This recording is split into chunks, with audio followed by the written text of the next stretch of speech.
Welcome back students. Welcome to CSIR biology classes. आज का जो हमारा टॉपिक है वो है इलेक्ट्रॉन ट्रांसपोर्ट चेन पे, या हम लोग बोलेंगे ऑक्सीडेटिव फॉस्फोराइलेशन पे। इलेक्ट्रॉन ट्रांसपोर्ट चेन का दूसरा नाम है इलेक्ट्रॉन ट्रांसपोर्ट सिस्टम भी बोलते हैं। ठीक है, तो ये इलेक्ट्रॉन ट्रांसपोर्ट चेन क्या होता है, ये कैसे करके ATP का फॉर्मेशन करता है, ये सब सभी हम लोग डिटेल्ड में स्टडी करेंगे। ठीक है ना। लेकिन उसको जानने से पहले हम लोगों को क्या जानना होगा कि ये कॉम्पोनेंट्स ऑफ जो इलेक्ट्रॉन ट्रांसपोर्ट चेन है वो कहाँ प्रेजेंट होता है। ठीक है, तो देखो अभी तक में जितना भी हम लोग स्टडी किए हैं, चाहे वो ग्लाइकोलाइसिस रहा है, चाहे वो लिंक रिएक्शन रहा है, चाहे वो क्रेब साइकिल रहा है, सब में क्या हुआ है हम लोग बोलेंगे रिड्यूस NaDH2 बना होगा, या हम लोग बोलेंगे कहीं पर रिड्यूस FADH2 का फॉर्मेशन हुआ होगा। तो जहाँ जहाँ रिड्यूस NaDH2 का फॉर्मेशन हुआ है ना, या जहाँ जहाँ रिड्यूस FADH2 बना है ना, ये सब सारा का सारा क्या अनस्टेबल है। मतलब इसके पास क्या इलेक्ट्रॉन्स है, रिड्यूस NaDH2 के पास ये इलेक्ट्रॉन्स है, जिसको हम लोग किस फॉर्म में दिखा रहे हैं, H2 के फॉर्म में। रिड्यूस FADH2 के पास क्या इलेक्ट्रॉन्स है, मतलब इसको हम लोग किस फॉर्म में दिखा रहे हैं, FADH H2 के फॉर्म में दिखा रहे हैं। मतलब ये सब क्या हम लोग बोलेंगे अनस्टेबल है। तो ये सब को क्या करना पड़ेगा, हम लोग बोलेंगे अपना इलेक्ट्रॉन्स को क्या करना पड़ेगा, कहीं पर देना पड़ेगा। ठीक है, तो ये कहाँ पर अपने इलेक्ट्रॉन्स को देगा, तो हम लोग बोलेंगे ये अपने इलेक्ट्रॉन्स को देगा इलेक्ट्रॉन ट्रांसपोर्ट सिस्टम में या इलेक्ट्रॉन ट्रांसपोर्ट चेन में, ताकि वो इलेक्ट्रॉन ट्रांसपोर्ट चेन क्या कर सके, इलेक्ट्रॉन्स को फ्लो करा सके, ट्रांसपोर्ट कर सके, और क्या चीज़ का फॉर्मेशन कर सके, ATP का फॉर्मेशन कर सके, जिसको हम लोग क्या बोलेंगे ऑक्सीडेटिव फॉस्फोराइलेशन बोलेंगे। ठीक है, तो देखो यहाँ पर इसीलिए मैंने लिखा है कि जो रिड्यूस NaDH2 होता है और रिड्यूस FADH2 होता है वो इंटर कर जाता है किसमें, इलेक्ट्रॉन ट्रांसपोर्ट सिस्टम में या इलेक्ट्रॉन ट्रांसपोर्ट चेन में। क्यों इंटर करता है, क्योंकि क्या चीज़ का फॉर्मेशन करना है, ATP का फॉर्मेशन करना है, ऑक्सीडेटिव फॉस्फोराइलेशन को करना है। ठीक है, तो अब देखो, तो क्वेश्चन आता है कि जितना भी इलेक्ट्रॉन ट्रांसपोर्ट को करने वाला जो प्रोटीन्स है, जो कंपोनेंट्स है, वो कहाँ पर प्रेजेंट होता है, तो हम लोग बोलते हैं वो प्रेजेंट होता है inner membrane of the mitochondria में। ठीक है, तो इसीलिए मैंने यहाँ पर क्या लिखा है, the component of electron transport chain are present in the inner membrane of mitochondria as complex 1, complex 2, complex 3 and complex 4। इसका मतलब हो गया कि इलेक्ट्रॉन ट्रांसपोर्ट चेन का जो कंपोनेंट्स होता है, जो प्रोटीन्स होता है, वो माइटोकॉन्ड्रिया के इनर मेम्ब्रेन में प्रेजेंट होता है। किस फॉर्म में, हम लोग बोलेंगे कॉम्प्लेक्स के फॉर्म में, complex 1, complex 2, complex 3 and complex 4 के फॉर्म में। ठीक है, उसमें से याद रखना जो कॉम्प्लेक्स 2 है वो क्या चीज़, हम लोग बोलेंगे क्रेब्स साइकिल का एंजाइम है। और इस कॉम्प्लेक्स 2 को हम लोग क्या बोलते हैं, सक्सीनिक एसिड डिहाइड्रोजिनेज बोलते हैं। याद रखिएगा, सक्सीनिक एसिड डिहाइड्रोजिनेज कॉम्प्लेक्स 2 है। मतलब ये इलेक्ट्रॉन ट्रांसपोर्ट चेन का कंपोनेंट है। कौन, कॉम्प्लेक्स 2। और इसके साथ साथ ये क्रेब्स साइकिल का एंजाइम भी है। यही ऐसा एकमात्र एंजाइम है जो कि हम लोग बोलेंगे इनर मेम्ब्रेन में प्रेजेंट होता है, क्रेब्स साइकिल के एंजाइम होने के बाद भी। बाकी जितना भी क्रेब्स साइकिल के एंजाइम्स है सारा का सारा प्रेजेंट होता है matrix of the mitochondria dissolved state में। इस चीज़ को याद रखना। ठीक है, तो देखो इसको हम लोग डायग्राम से समझते हैं। ठीक है ना, ये इसको डायग्राम से अगर समझेंगे तो देखो हो क्या रहा है, हो ये रहा है कि हम लोग बोलेंगे, देखो जैसे कि ये क्या चीज़ है, ये मैं माइटोकॉन्ड्रिया बना रहा हूँ। ठीक है ना, ये क्या चीज़ है, ये मान लो माइटोकॉन्ड्रिया है। देखो यहाँ पर ये माइटोकॉन्ड्रिया। ठीक है, ये क्या चीज़ है, माइटोकॉन्ड्रिया। ऐसे करके मैं बना रहा हूँ। ये माइटोकॉन्ड्रिया क्या चीज़ है, OM लिख रहा हूँ। OM का मतलब माइटोकॉन्ड्रिया का आउटर मेम्ब्रेन है। ठीक है, और ये वाला क्या चीज़ है, हम लोग बोलेंगे माइटोकॉन्ड्रिया का इनर मेम्ब्रेन। ऐसे करके जिसमें क्या प्रेजेंट है, फोल्डिंग्स प्रेजेंट है। ये सबको हम लोग क्या बोलेंगे, फोल्डिंग्स या क्रिस्टी बोलते हैं। ठीक है, ये सब। तो ये वाला क्या चीज़ है, हम लोग बोलेंगे क्या चीज़ है, inner membrane of the mitochondria है। और बीच वाला स्पेस को हम लोग क्या बोलेंगे, इंटर माइटोकॉन्ड्रियल स्पेस बोलेंगे। ठीक है, और ये वाला क्या चीज़ हम लोग बोलेंगे मैट्रिक्स है माइटोकॉन्ड्रिया का। ये क्या चीज़ है, मैट्रिक्स है ऑफ क्या चीज़ है, माइटोकॉन्ड्रिया है। ठीक है, इस चीज़ को याद रखना है। ठीक है ना, तो अब देखो हम लोग को क्या पता है, हम लोग को ये पता है कि मैट्रिक्स ऑफ द माइटोकॉन्ड्रिया में क्या चल रहा है, हम लोग बोलेंगे क्रैब साइकिल चल रहा है। तो जब भी क्रैब साइकिल चलेगा तो उससे क्या निकलेगा, तो हम लोग बोलेंगे रिड्यूस NaDH2 निकलेगा। और क्या निकलेगा, रिड्यूस FADH2 निकलेगा। जहाँ जहाँ ये टर्म आएगा रिड्यूस NaDH2, रिड्यूस FADH2, याद रखना वो अनस्टेबल है, इसके पास क्या है, इलेक्ट्रॉन्स है। तो इसको क्या करना होगा, अपने इलेक्ट्रॉन्स को देना चाहेगा, क्योंकि कोई भी मॉलिक्यूल हमेशा स्टेबल रहना चाहता है। ठीक है, वो अनस्टेबल नहीं रहना चाहेगा। तो रिड्यूस NaDH2 भी क्या करेगा, अपने इलेक्ट्रॉन्स को डोनेट करेगा इलेक्ट्रॉन ट्रांसपोर्ट चेन में। रिड्यूस FADH2 भी क्या करेगा, अपने इलेक्ट्रॉन्स को डोनेट करेगा इलेक्ट्रॉन ट्रांसपोर्ट चेन में। ठीक है, ताकि इलेक्ट्रॉन्स का फ्लो हो सके components of electron transport system के थ्रू, और ऑक्सीडेटिव फॉस्फोराइलेशन हो सके, मतलब ATP बन सके। ठीक है, इस चीज़ को याद रखना है।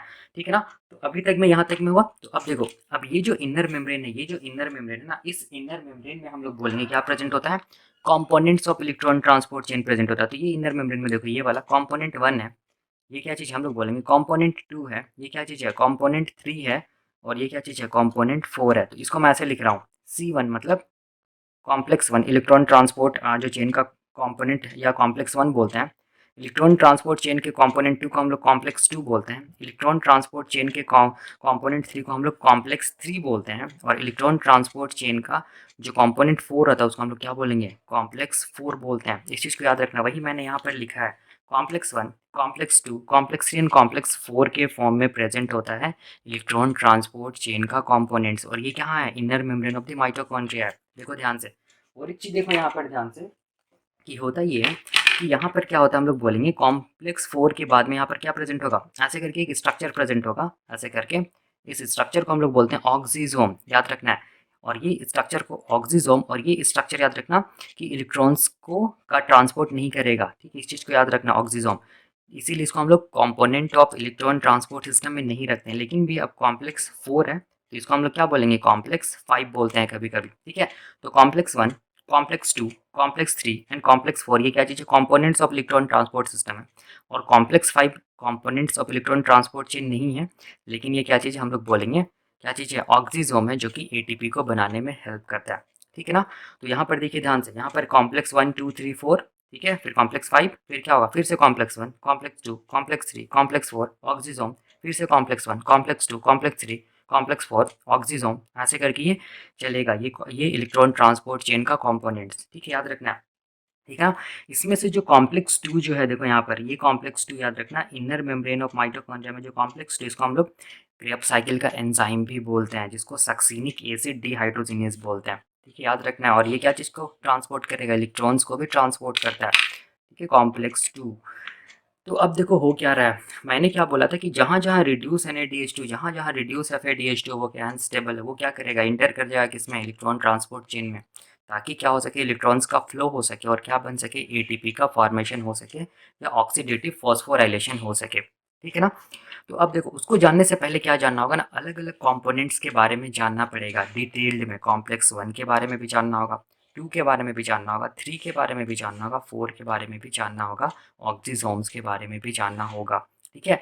तो अभी देखो यहाँ पर जो ये कॉम्प्लेक्स 1 है, जो पहला कॉम्पोनेंट इलेक्ट्रॉन ट्रांसपोर्ट चेन का, इसको हम लोग कॉम्प्लेक्स 1 बोलते हैं। और इसका नाम दिया गया है क्या चीज़, NADH डिहाइड्रोजिनेज, या इसको हम लोग क्या बोलते हैं, NADH को एंजाइम क्यू रिडक्टेज, या इसको हम लोग क्या बोल सकते हैं, NADH यूबिक्विनोन क्यू रिडक्टेज भी बोलते हैं, इसको याद रखना है। उसी तरह कॉम्प्लेक्स 2 जो है, इसका भी नाम दिया गया है, इसको हम लोग क्या बोलेंगे, सक्सीनिक एसिड डिहाइड्रोजिनेज, या इसको हम लोग क्या बोलेंगे, सक्सीनिक एसिड को एंजाइम क्यू ऑक्सीडो रिडक्टेज, ठीक है। उसी तरह हम लोग बोलेंगे कॉम्प्लेक्स 3 जो है इलेक्ट्रॉन ट्रांसपोर्ट चेन का, उसको हम लोग साइटोक्रोम B-C1 ऑक्सीडेज कॉम्प्लेक्स बोलते हैं, या साइटोक्रोम C1 कॉम्प्लेक्स भी बोलते हैं, या साइटोक्रोम को एंजाइम Q रिडक्टेज भी बोलते हैं, ठीक है।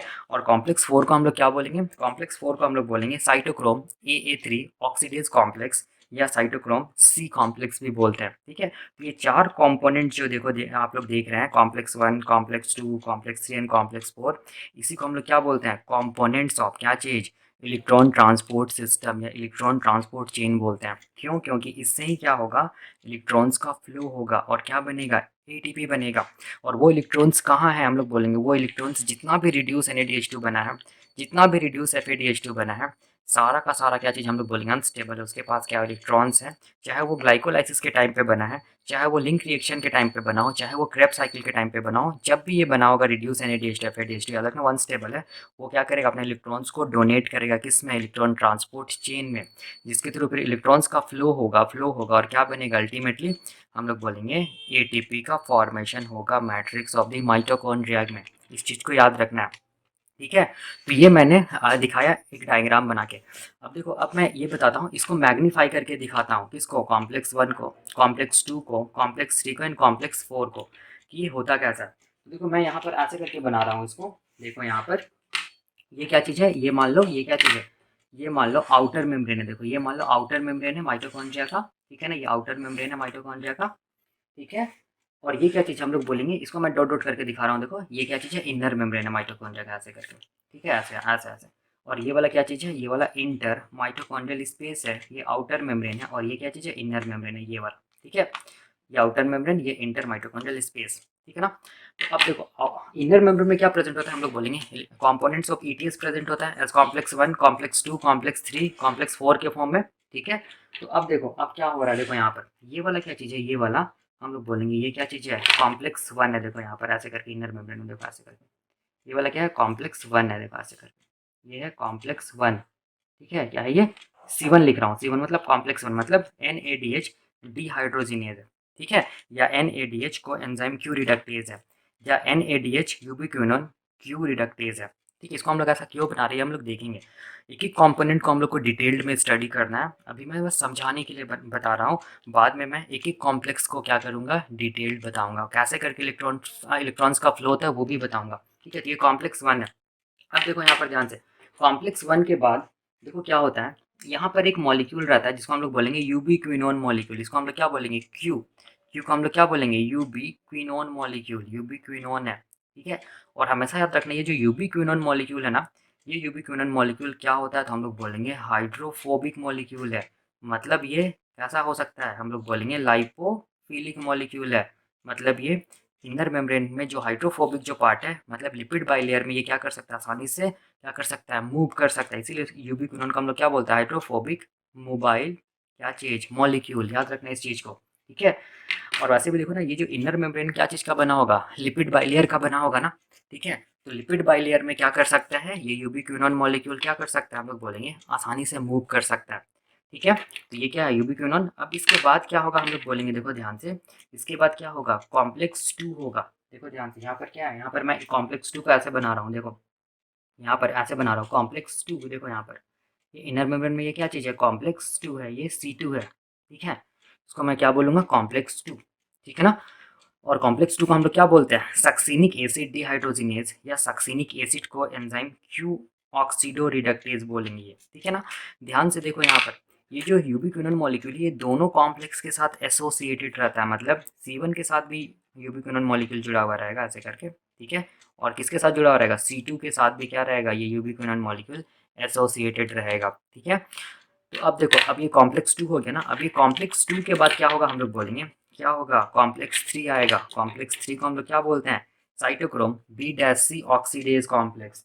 तो यहाँ पर मैं क्या बना रहा हूँ, देखो यहाँ पर मैं क्या बना रहा हूँ, कॉम्प्लेक्स थ्री को बना रहा हूँ। देखो यहाँ पर ये इनर मेम्ब्रेन में क्या बना रहा हूँ, C3 लिख रहा हूँ। मतलब समझ जाइएगा, कॉम्प्लेक्स थ्री है। ठीक है, और ये इनर मेम्ब्रेन है माइटोकॉन्ड्रिया का। और कॉम्प्लेक्स थ्री को हम लोग क्या बोलते हैं, साइटोक्रोम B' ऑक्सीडेज कॉम्प्लेक्स। तो ये क्या है, साइटोक्रोम B' ऑक्सीडेज कॉम्प्लेक्स है। हमेशा याद रखना, यहाँ कॉम्प्लेक्स थ्री में क्या चलेगा, क्यू साइकिल चलेगा। तो मैं यहाँ पर छोटा सा लिख दे रहा हूँ क्यू साइकिल, आगे जाके देखूंगा कि ये क्यू साइकिल क्या है। क्यू साइकिल का मतलब बस अभी इतना जानिए आप लोग कि क्यू साइकिल में क्या होता है, जो इलेक्ट्रॉन्स होता है ना, जब वो कॉम्प्लेक्स थ्री के अंदर जाता है तो वो क्यू मैनर में क्या करता है, इलेक्ट्रॉन ट्रांसपोर्ट होता है क्यू मैनर में, जिसके कारण जिस साइकिल को हम लोग क्या बोलते हैं, क्यू साइकिल। तो क्यू साइकिल कुछ नहीं है, ये क्यू साइकिल में क्या हो रहा है, इलेक्ट्रॉन्स का जो फ्लो हो रहा है, ट्रांसपोर्ट, और वो क्यू मैनर में हो रहा है। ठीक है, वो कहाँ हो रहा है, कॉम्प्लेक्स थ्री के अंदर हो रहा है। कैसे हो रहा है ये हम लोग देखेंगे डिटेल में। ठीक है, उसके बाद क्या आता है, तो हम लोग बोलेंगे कॉम्प्लेक्स थ्री के बाद आता है क्या चीज़, कॉम्प्लेक्स फोर। तो ये क्या चीज़ है, इनर मेम्ब्रेन, और ये क्या चीज़ है, कॉम्प्लेक्स फोर है, जिसको मैं ऐसे लिख रहा हूँ C4, कॉम्प्लेक्स फोर, जिसको हम लोग क्या बोलते हैं, साइटोक्रोम AA3 ऑक्सीडेज कॉम्प्लेक्स, या साइटोक्रोम C ऑक्सीडेज कॉम्प्लेक्स। तो ये क्या है, कॉम्प्लेक्स फोर है। ठीक है ना, और यहाँ पर क्या होगा इनर मेम्ब्रेन में, और क्या प्रेजेंट होगा, ये इलेक्ट्रॉन ट्रांसपोर्ट चेन का तो पार्ट नहीं है, लेकिन भी हम लोग बोलेंगे एटीपी को बनाने में हेल्प करता है। इसको हम लोग बोलते हैं ऑक्सीजोम। तो यहाँ पर क्या प्रेजेंट होगा, ऐसे करके कॉम्प्लेक्स फाइव प्रेजेंट होगा ऐसे करके, जिसको हम लोग क्या बोलेंगे, इसको हम लोग बोलेंगे C5। ठीक है, क्या बोलेंगे, C5, या फिर इसको हम लोग क्या बोलेंगे, ऑक्सीजोम बोलेंगे। ठीक है ना, ये याद रखिएगा, C5 इलेक्ट्रॉन ट्रांसपोर्ट चेन का पार्ट नहीं है, लेकिन भी ये एटीपी में बनाने में हेल्प करता है। इलेक्ट्रॉन ट्रांसपोर्ट करने का जो कॉम्पोनेंट है वो C1 है, C2 है, C3 एंड C4 है। ठीक है, चूंकि C4 तक हम लोग लिख चुके हैं, इसीलिए हम लोग ऑक्सीजोम को क्या बोलते हैं, C5 कॉम्प्लेक्स, या C5 बोलते हैं, कॉम्प्लेक्स 5 बोलते हैं। ठीक है, इसका हेड किस तरफ हम लोग बोलेंगे, मैट्रिक्स ऑफ द माइटोकॉन्ड्रिया। तो इस तरफ क्या होगा, हम लोग बोलेंगे मैट्रिक्स होगा, मैट्रिक्स ऑफ माइटोकॉन्ड्रिया होगा। ठीक है, यही है ना, तो मैट्रिक्स ऑफ माइटोकॉन्ड्रिया, ये इनर मेम्ब्रेन, ये इंटर माइटोकॉन्ड्रियल स्पेस, ये आउटर मेम्ब्रेन, ये complex one ubiquinone molecule, complex two, complex three जिसमें क्यू साइकिल चलता है, कॉम्प्लेक्स फोर, ये क्या चीज़, कॉम्प्लेक्स फाइव या ऑक्सीजोम। ठीक है, और यूबिक्विनोन कैसा मॉलिक्यूल होता है, वैसा मॉलिक्यूल होता है जो कि हाइड्रोफोबिक होता है या लाइपोफिलिक होता है, और ये मोबाइल होता है, ये आसानी से हम लोग बोलेंगे लिपिड बाइलेयर में क्या कर सकता है, फ्लोट कर सकता है। ठीक है, और याद रखना ये भी क्या चीज़ है, इलेक्ट्रॉन्स को लेकर ट्रांसपोर्ट कर सकता है, कौन, यूबिक्विनोन मॉलिक्यूल। ठीक है ना, तो ये हम लोग बोलेंगे क्या हो गया, components of electron transport chain हो गया। अब हम लोग देखेंगे वन बाय वन। पहले हम लोग देख लेंगे कि कॉम्प्लेक्स वन आखिर क्या होता है, इसके अंदर क्या मिलता है। फिर कॉम्प्लेक्स टू का स्ट्रक्चर देखेंगे कि कैसे करके कॉम्प्लेक्स टू का स्ट्रक्चर होता है। उसके बाद कॉम्प्लेक्स थ्री का स्ट्रक्चर हम लोग देखेंगे कि कॉम्प्लेक्स थ्री का स्ट्रक्चर क्या होता है, कैसे करके इसमें क्या क्या होता है। और उसके बाद देखेंगे कॉम्प्लेक्स फोर का स्ट्रक्चर कि क्या होता है कॉम्प्लेक्स फोर का स्ट्रक्चर। फिर हम लोग कॉम्प्लेक्स फाइव या ऑक्सीजोम का भी स्ट्रक्चर देखेंगे। तो हम लोग क्या करेंगे अभी, one, complex two, complex three and complex four का स्ट्रक्चर देखेंगे, ठीक है। उसके बाद हम लोग क्या करेंगे, देखेंगे कैसे करके इलेक्ट्रॉन्स का ट्रांसपोर्ट होता है इलेक्ट्रॉन ट्रांसपोर्ट सिस्टम में, या हम लोग बोलेंगे इलेक्ट्रॉन ट्रांसपोर्ट चेन में, ठीक है। तो नेक्स्ट लेक्चर में हम लोग क्या क्या देखेंगे, structure of complex one, structure of ubiquinone, structure of complex two, complex three and complex four, ये हम लोग देखेंगे नेक्स्ट लेक्चर में, ठीक है। अभी के लिए थैंक यू।